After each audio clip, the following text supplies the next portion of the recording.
안녕하세요. 장윤선 변호사입니다. 지난 시간에는 우리가 이제 공인중개사 사무실 영업 양도 양수하는 거에 대해서 공부를 했었는데요. 마침 공인중개사의 경업 금지 의무가 불인정된 사례가 있어서요. 그 사례를 소개해 드리려고 합니다. 대구지방법원 2019 가합 2048-185 판결입니다. 이제 기초사실을 볼게요. 원고와 피고들은 2018년 9월 10일에 피고들이 운영하는 대구 지상건물 1층에 있던 이 부동산 공인중개사 사무소에 관하여 양수, 양도계약을 체결하였는데요. 주요 내용은 다음과 같다 해서 뭐 금액 얼마, 뭐 얼마 이렇게 되어 있는데 양도범위, 시설물 등 해서 이 부동산은 양도인이 가져가고 각종 세금 정산 및 청소는 한다. 비품 일체는 두고 간다. 그런데 컴퓨터, 방 안의 설비 비품 제외 이렇게 써 있었어요. 이제 시설물의 범위가 이런 식으로 조항이 돼 있었던 거예요. 원고 주장의 요지, 그러니까 소송을 제기한 측이겠죠. 피고들은 원고에게 이 사건 양도계약에 따라 이 사건 공인중개사무소에 관한 모든 시설 및 영업권 등 일체로서 영업을 양도하여 상법 제41조 제1항에 의하여 경업 금지 의무를 부담한다. 그런데 피고들은 이 사건 공인중개사 사무소로부터 불과 900m 떨어진 곳에서 동일한 업종의 영업을 하면서 원고의 영업을 저해하여 경업 금지 의무를 위반하였거나 이 사건 양도계약에 의하여 원고에게 양도한 중개매물 중 일부를 가로채어 원고에게 손해를 가하였다. 그러므로 피고들은 원고에 대하여 영업 양도일인 2018년 10월 1일부터 10년 후인 2028년 10월 1일까지 이 사건 중개사무소와 동일 인접한 지역에서 공인중개사무소 영업을 하여서는 안 되고 현재 운영하고 있는 공인중개사 사무소를 폐업하여야 하며 피고들은 원고에게 불법행위 또는 채무불이행에 따른 정신적 손해를 배상할 의무가 있다.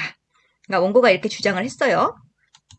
그런데 법원의 판단은 상법상의 영업양도는 일정한 영업 목적에 의하여 조직화된 업체, 즉 인적, 물적 조직을 그 동일성을 유지하면서 일체로서 이전하는 것을 의미하고 영업 양도가 이루어졌는가의 여부는 단지 어떠한 영업재산이 어느 정도로 이전되어 있는가에 의하여 결정되어야 하는 것이 아니고 거기에 종래의 영업조직이 유지되어 그 조직이 전부 또는 중요한 일부로서 기능할 수 있는가에 의하여 결정되어야 하므로 영업재산의 일부를 유보한 채 영업시설을 양도했어도 그 양도한 부분만으로도 종래의 조직이 유지되어 있다고 사회관념상 인정되면 그것을 영업의 양도라고 볼 것이지만 반면에 영업재산의 전부를 양도했어도 그 조직을 해체하여 양도했다면 영업의 양도로 볼 수 없다. 원고가 제출한 증거들만으로 피고들이 이 사건 양도계약에 따라 원고에게 이 사건 공인중개사 사무소에 관한 인적, 물적 조직을 그 동일성을 유지하면서 일체로서 이전하기로 하는 상법상 영업양도를 하였다고 인정하기 어렵다. 이런 식으로 판단했어요. 그러니까 영업양도에 해당하지 않으니까 경업금지 의무도 없다. 이렇게 되는 거죠. 그 판단의 근거를 볼게요. 이 사건 양도계약서 1조에서는 양도 범위에 관하여 비품 일체만 포함하고 있고 거래 관계나 영업력 등 무형 자산에 대하여는 규정하고 있지 아니하고 이 부동산이라는 종전 상호는 명시적으로 양도 대상에서 제외하였으며 원고는 종전 상호와는 완전히 다른 F라는 상호로 영업을 하고 있다. 그러니까 비품 일체만 포함하고 거래 관계, 영업력 이런 무형 자산에 대해서는 규정도 안 하고 이 부동산한 종전 상호는 양도 대상에서 제외를 했어요. 그러니까 영업 양도가 제대로 되려면 비품 일체뿐만 아니라 거래 관계나 영업력 등 무형 자산에 대해서도 규정을 하고 그리고 확실하게 하려면 종전 상호도 양도 대상에 포함을 시켰으면 좋았겠죠. 그리고 두 번째 봅시다. 이 사건 양도계약 2조에서 피고들은 원고에게 잔금 수령과 동시에 모든 시설 및 영업권을 포함하여 인도하여 주는 것으로 기재되어 있으나 인도 목적물인 시설과 관련하여서는 이미 1조에서 유형 자산 중 컴퓨터, 방안 설비 비품을 제외하고 있어요. 그러니까 제외한 게 있어요. 인도 목적물인 영업권과 관련해서는 그 구체적인 의미가 무엇인지 특정되지 아니한 것으로 보인다. 그러니까 우리가 영업양도 계약을 제대로 하려면 영업권이 뭔지 특정이 돼야겠죠. 그리고 비품 중에서도 웬만하면 제외를 시키지 말거나 아니면 제외되는 거랑 안 되는 거랑 좀 구별해서 명확하게 측정을 할 필요도 있겠죠. 그리고 세 번째 봅시다. 이 사건 양도계약에 의하여 이 사건 공인중개사 사무소의 직원 등 인적 조직이 피고들로부터 원고에게 이전 승계된 사정도 보이지 않는다. 그러니까 인적 조직도 승계가 안 된 거예요. 피고들은 원고에게 문자 메시지를 통하여 자신들이 의뢰받은 부동산 중개권을 2018년 10월 17일 및 같은 해 11월 27일 일부 넘긴 적이 있으나 이 사건 양도계약서상 위와 같은 중개권을 양도하였다고 볼 만한 근거는 없다. 그러니까 계약서에 이런 것들도 분명히 적시를 했어야 됐어요. 근데 계약서에 그런 얘기가 없었다는 거죠. 그리고 이제 다섯 번째 봅시다. 이 사건 양도계약에서는 원고의 잔금 지급 의무와 피고들의 이 사건 공인중개사무소에 관한 인도 의무는 동시 이행 의무로 규정되어 있고 채무 불이행에 따른 약정 해제권 및 위약금을 규정하고 있는데 원고는 이 사건 양도계약에 따른 잔금을 지급기일보다 이른 2018년 10월 1일 모두 지급하였고 잔금을 모두 지급했어요.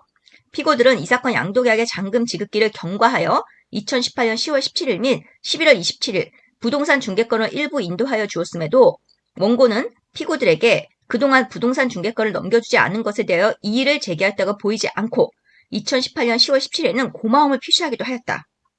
그러니까 지금 양도계약에서 원고의 잔금 지급 의무와 피고들의 공인중개사무소에 관한 인도 의무가 동시이행 의무로 규정되어 있지만 원고가 잔금을 먼저 지급했는데도 피고들은 양도계약 잔금 지급기를 경과해서 부동산 중개권을 일부 인도는 해줬는데 그러니까 이거에 대해서 원고가 피고들한테 왜 늦게 인도를 했냐 이런 식으로 이의를 제기하지도 않았고 오히려 고마움을 표시했대요.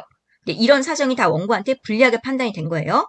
따라서 피고들이 원고에게 상법상 공인중개사의 영업을 양도한 것이 아닌 이상 피고들에게 원고에 대하여 상법 제41조 제1항에 따른 경업 금지 의무가 있다고 보기 어렵다. 이런 식으로 판단이 됐어요.